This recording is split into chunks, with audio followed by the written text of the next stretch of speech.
They say the left hand, it drop mountains.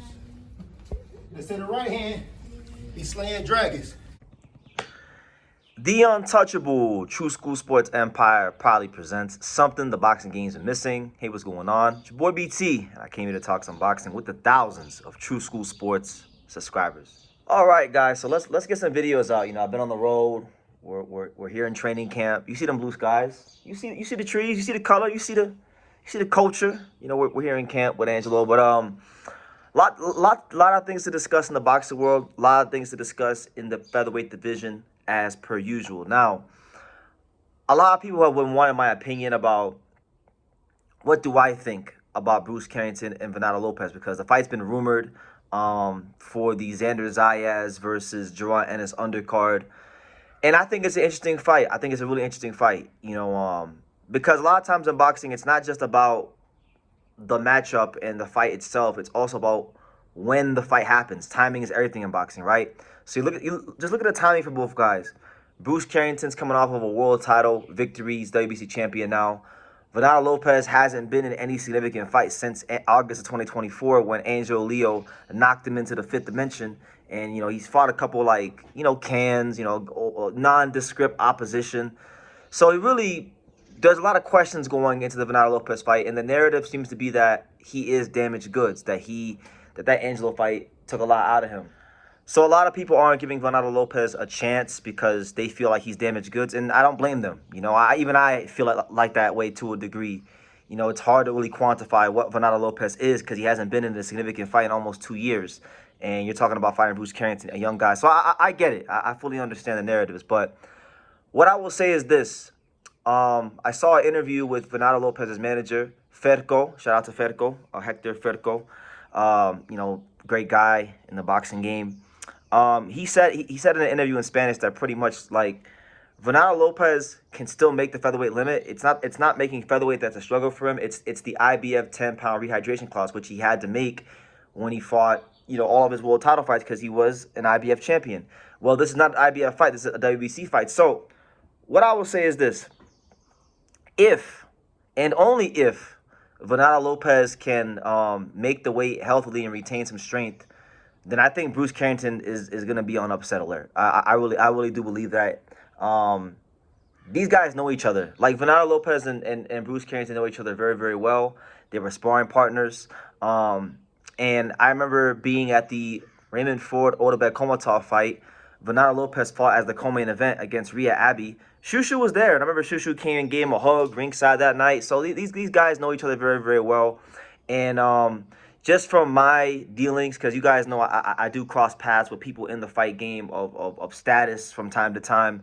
You know, I recently crossed paths with some of the brass from Top Rank, and you know, I think they have plans for. I know they have plans for Shushu, and this is obviously very deliberate. I think this fight is going to be a barometer, if you will, a measuring stick, if you will, because the division, as far as for you guys out there that ask for the unification fights and the big fights of featherweight, the division is starting to take shape. You got Figueroa and Espinoza on one end. They're looking to unify. I've been told that that's going to happen on the Canelo versus Mbili undercard. And now that would leave Angelo Leo, who has a mandatory title defense on May 9th in Atlanta, Georgia. You know, that's why I'm in camp. That's why I'm out here. You know, that's against Rai Salim. He handles business. You know, I think that if Shushu could beat Venado Lopez, a guy who is a common opponent, then that sets up a potential, you know, blockbuster unification fight between two young American stars in Angelo Leo and Bruce Carrington. And I think if that fight were to get made tomorrow, I think boxing fans would be very, very happy and excited about it. So that's kind of how I feel the featherweight division is shaking out right now.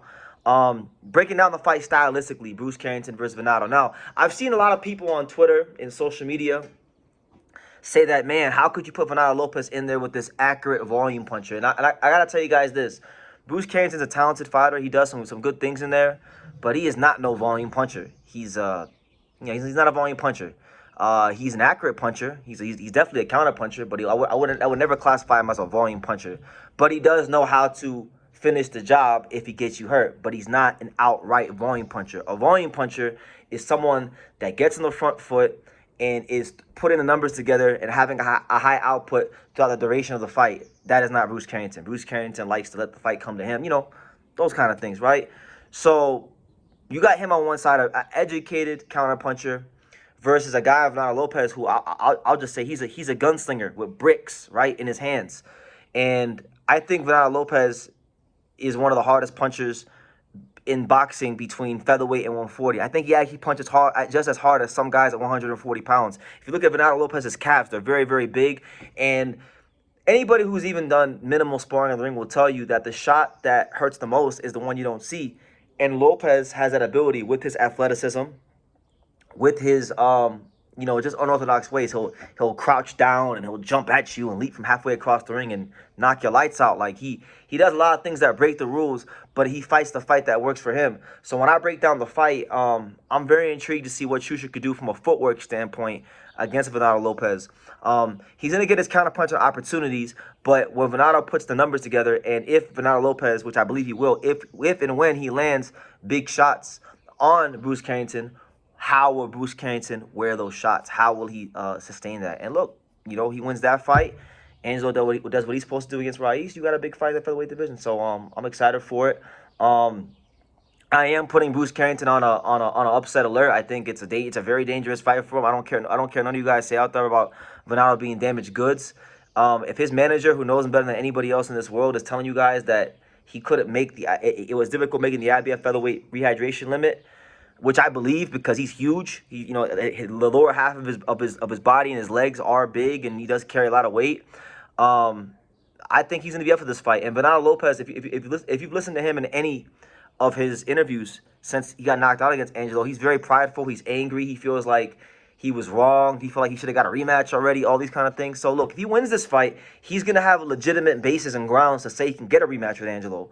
But right now, it's all about the Shushu fight. And for the Shushu side of things, like breaking Shushu down from a psychological standpoint, Bruce Carrington, psychologically speaking, you know, not just Bruce Carrington, but any world champion, when you make your first defense of the title, I don't care if you fight the best fighter in the world, #1 contender, or you fight a can from like Germany or Latvia or some country you never heard of.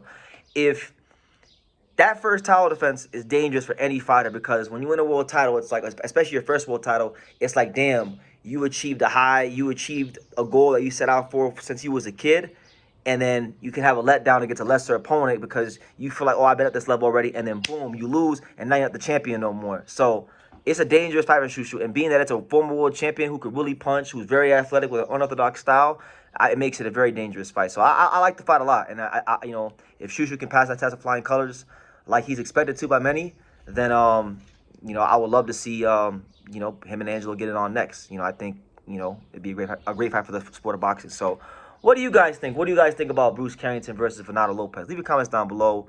Take the time to subscribe, and yeah, see you in the next video. Thank you for watching True School Sports. Thank you for watching another video on the untouchable True School Sports empire, the home of boxing. We're on the road to 100,000 subscribers, guys, so help us keep being great. Help us keep pushing out that real boxing content for the fine folks all around the world. And make sure you jab, you hook, you Mike Tyson, you Mayweather that subscribe button. Pops, show them how do they got to hit the subscribe button. Pop, pop.